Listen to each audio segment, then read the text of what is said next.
Hey, welcome to another video. I just wrapped up another episode of Web Equity Show podcast with my man Justin. And one of the things that we talked about was some of the paradigm shifts that are happening in the market. It's a deep dive.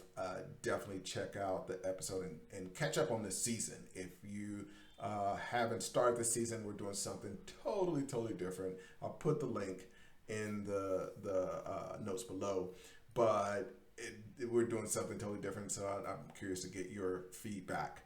But I want to talk about something I didn't really go deep in depth into it on the podcast because we had some specific things we wanted to cover. But it did lead me to thinking about kind of something separate that creates some opportunities in the market, and the two big opportunities that I think that exist right now for you guys. So one of the things that you can benefit for in acquisitions is doing acquisitions based on paradigm shifts. So in every market, we've seen things where an entrepreneur comes in and they take advantage of just the new dynamics of a marketplace. One of the things that we saw that created really a whole new industry is the growth of a delivery service that little also serves as a marketing service. And so there's a pizza company in California that only does online marketing. They have no physical restaurants. They kind of act like they do have physical restaurants, but they just have kitchens where they make the pizza. They focus on making the pizza so that it's really good for delivery. The packaging, everything's just focused on let's give you a great experience as somebody who's going to order. Now, they also really focused on like I mentioned, the online brand, but they really focus on the just the SEO and everything, and getting great ratings for being a good delivery service, because they know that the people that they're focused on is going to be more SEO. So they're going to search for pizza, or they're going to be using an app on Uber. And so they want to make sure they have great ratings there. They want to make sure that the photos, that the sales copy, that's what they're focused on. And they don't have the cost of waiters, waitresses, the having a place where customers can come even to buy the pizza to go, let alone sit down.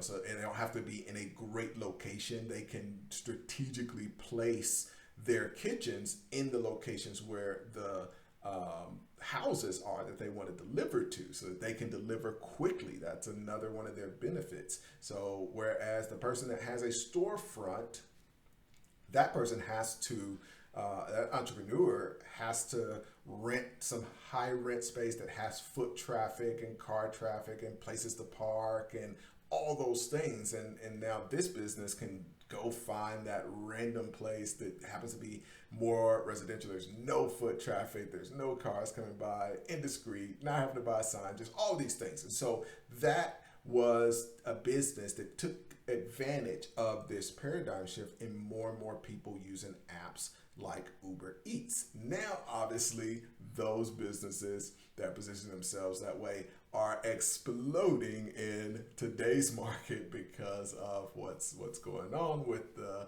quarantine. So that is taking advantage of a paradigm shift. And so what you want to do as a business buyer is the same thing. You want to figure out what are the paradigm shifts. We talk about some of those in the Web Equity podcast show that we just recorded.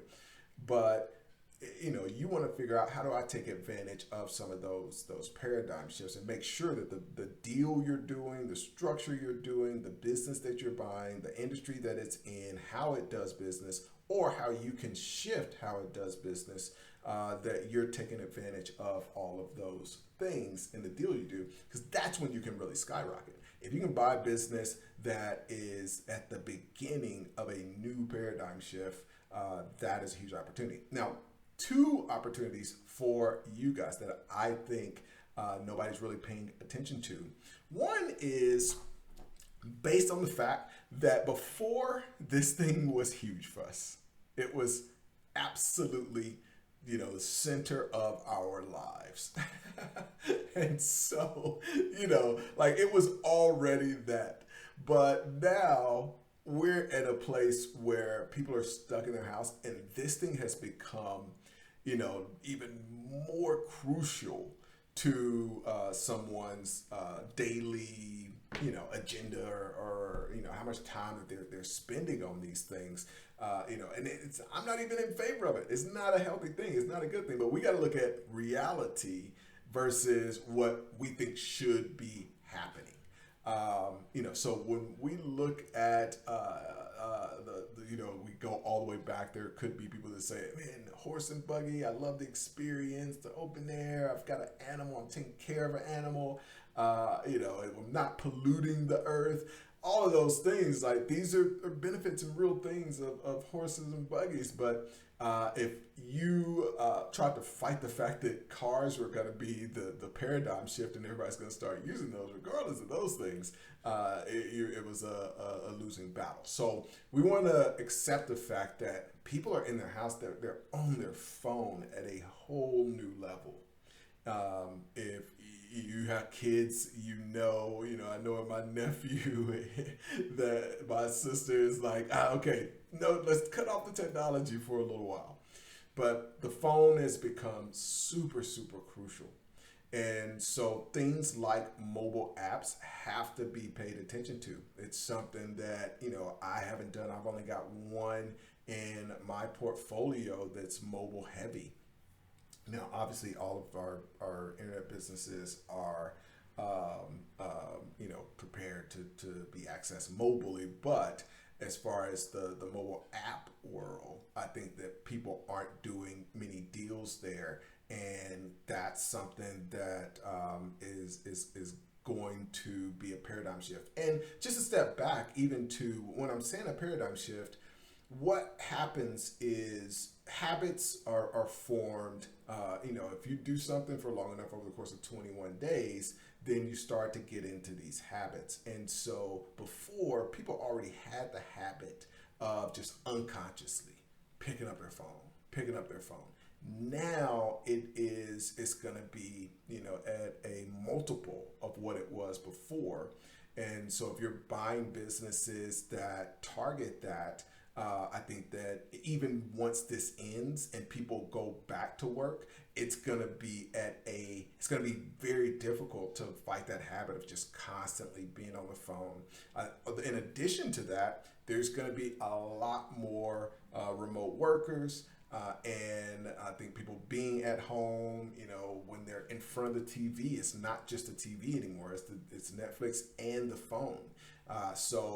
You may not be able to compete with Netflix, but if you have a mobile app that the person loves and is slightly addicted to, then you're going to be the thing that they do with their Netflix. So thinking about mobile apps, there's going to be a big opportunity there, and we'll probably see a lot of growth. And the cool thing is, you don't need to compete with the big boys. With a lot of the apps, you find those few thousand, those 10,000 loyal users, and those can be very, very profitable businesses. The other thing is content, and it's something that, interestingly enough, I was moving into last year, which is finding different types of content providers to buy, whether that is YouTube channels, whether that is podcasts, is a really big opportunity. But buying media essentially is going to be a big opportunity. We're partnering with a pretty big label to find deals that are like that. But those are big opportunities. Artists that create content, when people are listening to Spotify, that generates income. So those types of things, this new media, that becomes something that you can invest in. So hopefully this was helpful for you guys. Let me know in the comments your thoughts where you think the paradigm shifts are happening, where you think there are going to be more opportunities, and your thoughts on the two that I mentioned here.